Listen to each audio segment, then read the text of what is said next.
बिस्मिल्लाहिर्रहमानिर्रहीम। अस्सलामुअलैकुम दोस्तों, क्या हाल चाल हैं। मैं उम्मीद करता हूं कि मेरे तमाम दोस्त खैरियत से होंगे।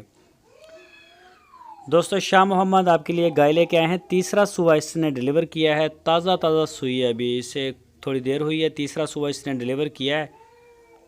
तो चोलस्तानी ब्रीड में ये आती है। इस गाय का आपको बता दें कि इसका एक अगला थन ख़राब है।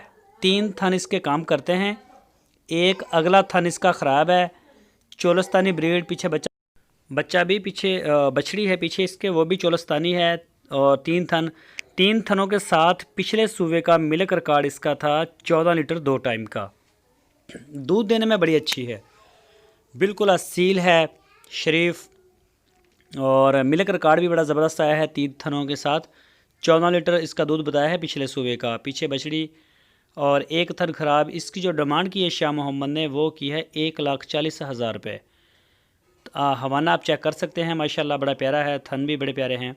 1,40,000 रुपये इसकी डिमांड। तीसरा सुबह सुई है, पीछे बछड़ी है, शाह मोहम्मद के डेरे पे खड़ी है। आपकी स्क्रीन के ऊपर नंबर भी हैं। इन नंबरों के ऊपर आप व्हाट्सएप की कॉल या फिर मोबाइल कॉल करके किसी भी किस्म की इन्फॉर्मेशन ले सकते हैं। जहां चाहेंगे आपको कार्गो हो जाएगी। आप अपने घर बैठ के इसका ऑर्डर बुक करवा सकते हैं। अगर आप डेरे पे जाना चाहें तो हारूनाबाद सिटी इसकी लोकेशन है, ज़िला बहावन नगर। आपकी स्क्रीन के ऊपर जो नंबर है, इसके ऊपर आप रब्ता करके शाह मोहम्मद से जाके मिल सकते हैं। इंशाल्लाह वो आपको पूरी तसल्ली करने का टाइम देंगे, मौका देंगे। दोस्तों, अगर आपको हमारी वीडियो अच्छी लगी है तो इसको लाइक करें, नए दोस्त चैनल को सब्सक्राइब करें और बेल आइकन को प्रेस करें। वीडियो को लाजमी शेयर करें।